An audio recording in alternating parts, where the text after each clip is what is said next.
Hello everyone, and welcome to my 2017 Daylight Halloween display walkthrough. First things first, if you don't already know this, and you're just now finding this video, I actually have a daily vlog series where I document the entire build of this all year long. So if you haven't subscribed, be sure to do that, and you can see how this thing grows throughout the year. But for those of you who have never seen me before, welcome. I'm actually recording this on November 1st. So last night was Halloween, and so you're gonna see some of the aftermath from Halloween. For the most part, I'm gonna focus on the decorations themselves. So this year has seen a complete overhaul of our cemetery.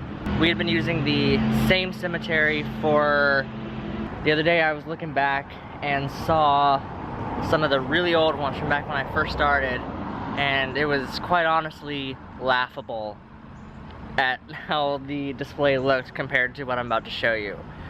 So if you haven't seen those, I'll put a link to the playlist down in the description. You can go back and see how this has grown over the years. This year, our cemetery was given a complete overhaul. We had used the same cemetery for the past 4 years or so, and this year decided to completely redo the cemetery from scratch. So I am pleased to introduce Deadwood Cemetery.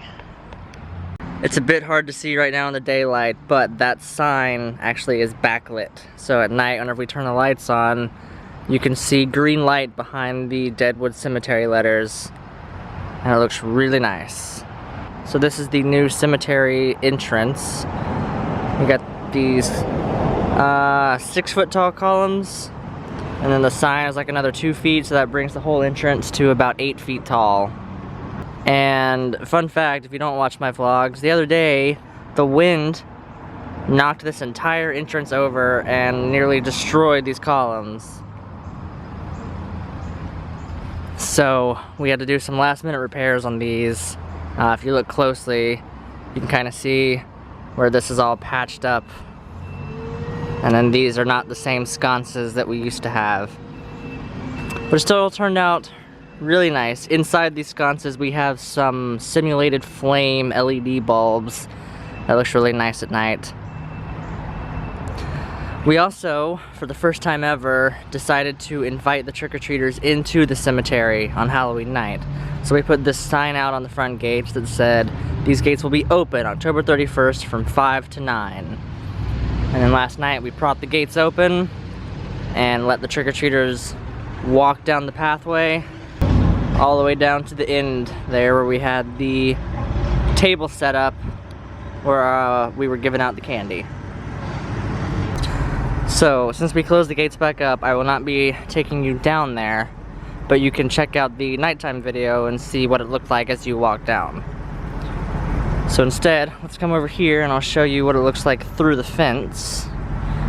On this side, we just got a couple of our custom-made gravestones, our leaning cross stone, as well as the Count Orlok stone that I made a few years ago from Nosferatu.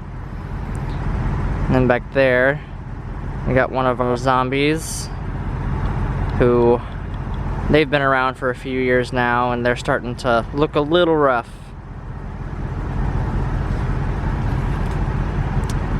And then we also had just this little creepy groundbreaker guy, kind of like reaching through the fence at the trick-or-treaters who were walking down the pathway. And then also in the back corner, we have our mausoleum with our ghost inside.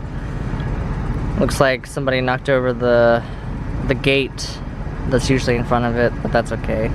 Last night that was all lit up and had fog coming out of the door. Looked really nice.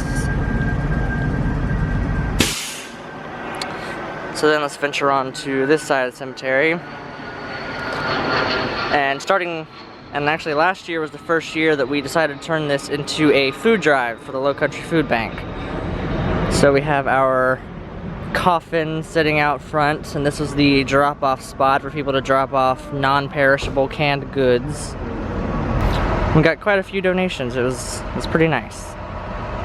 So then, take a look on this side of the cemetery. You may have noticed we have these pumpkins everywhere.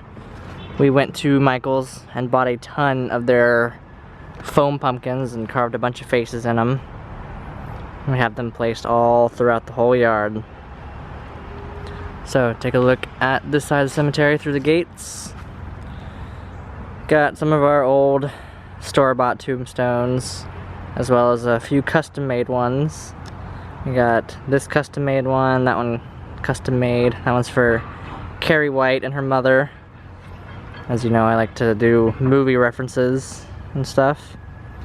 And then we got some of our zombies hanging out in the back corner. Here's another one that was made at the same time as the one back there. Still holding on. We got this zombie, which was from Spirit a few years ago. He used to pop up when you triggered the step pad, but he does not work, so now he just sits back there. And we got our Headless Zombie in the very back, which was a gift given to me by my grandfather this year that he found at a flea market, I believe. He doesn't work anymore, so he just kind of sits in the very back. And then you'll have to go to the nighttime video for this, but we had our Death Rising moving zombie in front of this gravestone. I don't keep him out during the day though, because I don't want anything to happen to him. So you have to see the nighttime video for that. So that's pretty much this side of the cemetery. Actually, that's pretty much the cemetery as a whole. As I said, this is the first year that we actually gave the cemetery a name. And the idea is to slowly build this up bigger and bigger so that people will associate the name Deadwood Cemetery with us. And to try and help with that, we put a sign out here with the hashtag Deadwood Haunted Cemetery, trying to get people who were here taking pictures to post it using that hashtag so that they'll all start showing up in the same spot. So, moving on from the cemetery, let's take a look at another crowd favorite. Over here in the corner, our Wolfman. He's been around for several years also, and people like him a lot. So we had him chained to the tree. People always want to come up and take pictures with him. Alright, so, having done all this, let's move on to the house itself. Take another look here through the fence.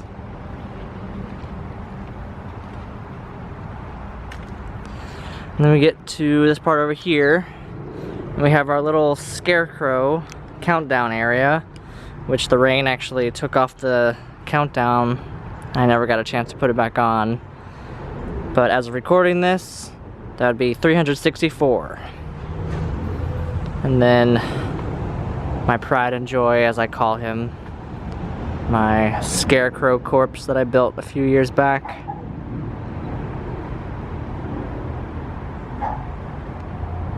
Looking pretty creepy. And then as for the house itself, we just got some spider web in the bushes. We put some orange lights around the roof this year, which we've never done before. I actually have a pumpkin up on the roof. And then just some other stuff on the porch, coffin, more pumpkins, you know. And then our upside down spider victim over here. And yeah, this is pretty much the same every year, this area. Maybe one year we'll revamp this as well. And then that brings us to our garage haunt for the year, which was called the Masquerade Ball. And I'm not gonna take you in there right now, because all of the animatronics and stuff from the front yard are currently in there. So if you want to see the garage hunt video, I'll put a link to that right up here in the corner, and you can check that out. It was a lot of fun. And yeah, and I think that is going to do it for this year's daytime walkthrough. Put a lot of work into it this year with a complete overhaul of our cemetery. But I think it turned out pretty nice. We had a really good turnout last night, and I am very excited for next year, where we will begin to make this even bigger. So again, having said all that, if you haven't subscribed yet, you should. I do daily vlogs all year long documenting the build process, so you'll be able to follow along as this grows. So yeah, the next thing you will see is the nighttime version. So as always, thank you guys for watching, and I will see you in the next video.